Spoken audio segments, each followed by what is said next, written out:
અરે શેઠ કોઈ હાજર? અરે ક્યાંથી આવો, અમે ક્યાં જાવું? અરે મહારાજને કહો કે ઉપલા પહાડોમાંથી દાતાર બાપુ મળવા માંગે છે. बहुत ज्यादा है ऊपर तो हम इंतजार करता हूँ। अरे महाराज आप पर अपना पहाड़ डाली दातार बापू करी नोवा અરે માંડાળ દાતાર બાપુને રજા દેવાની નો હોય એને અંદર આવવા દો. હવે તો આ માંડાળ જાઓ, તમારે રજાની જરૂર ન. પધારો પધારો દાતાર બાપુ શા માટે આવ્યા છો? અરે આવ્યો તો એ માટે કે આપ કાલ ક્યાં ગયા હતા? અરે દાતાર બાપુ કાલે હું ઘોડિયાની મહેમાન ગતિ માણવા ગયો હતો. ત્યાર પછી શું થયું? જૂનાગઢ રાજની અંદર અશ્વદોડની હરીફાઈ રાખી હતી. જેમાં મારા મિત્ર નાગાધરણની જીત થઈ. મેં તેમનો અશ્વ કેકળની માગણી કરી ત્યારે તેણે મારું અપમાન કર્યું એટલે મિતભાઈને નજર કેદ કરવા ગયો હતો. તે પછી શું થયું?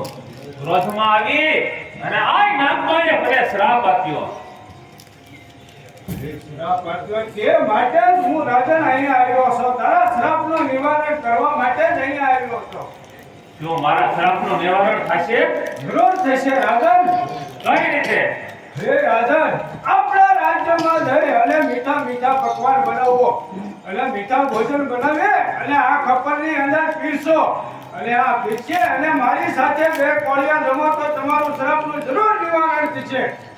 માંડા તો બાપુ રાજમાં જઈને મીઠા પાક રંધાવો.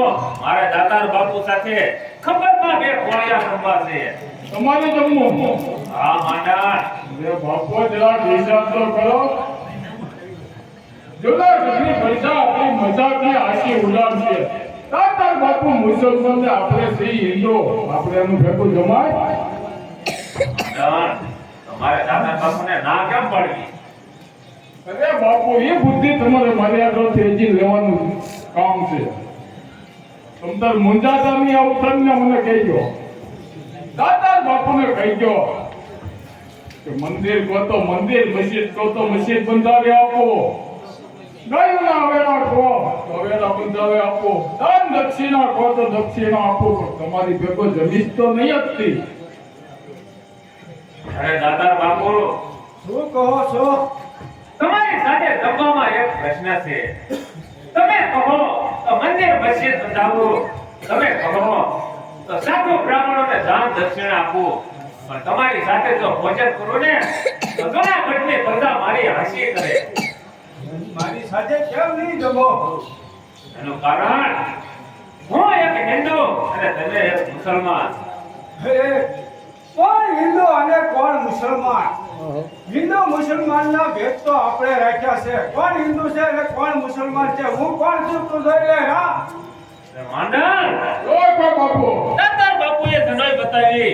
દાતાર બાપુ હિન્દુ છે. જનાય બતાવી. રત્ને મીઠા પાક બંધાવો. મારે દાતાર બાપુ સાથે ભોજન કરવું છે. બસ બસ રાજા, વેચે ગંગા હવે બંધ થઈ ગઈ છે.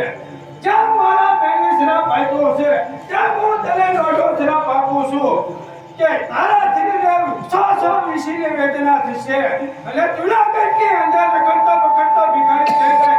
ત્યાં મારો શ્રાપ છે. ત્યાં દાતા જોયો બાપુ? માંડળ જ્યારથી તું આવ્યો છો ને ત્યારથી જે આવે એ શ્રાપ દઈને જાય છે. આ વાત થાય બાપુ, આ બધે તમે અંધશ્રદ્ધામાં પડી ગયા. નરસિંહ મહેતાએ શ્રાપ આપ્યો, નાગબાઈએ શ્રાપ આપ્યો અને હવે દાતાર બાપુ પણ શ્રાપ આપીને ગયા છે. માંડળ અરે બાપુ, હજી તમે આવું બધું માનો? નરસિંહ મહેતાની શ્રાપ આપ્યો તમને કે લાગ્યો? નથી લાગ્યો. માંડળ તો પછી નાગભાઈએ હરાપ આપ્યો એ કે લાગ્યો? નથી લાગ્યો. તો પછી એવા દાતાર બાપુ થી શું થવાનું? એ ન લાગે બાપુ. આવું કઈ હોય નહીં અત્યારના સમયમાં. આવું કઈ માનતા નહીં. માંડળ હવે ક્યાંય શાન પડતો નથી. મને સાલ થોડી વાર આરામ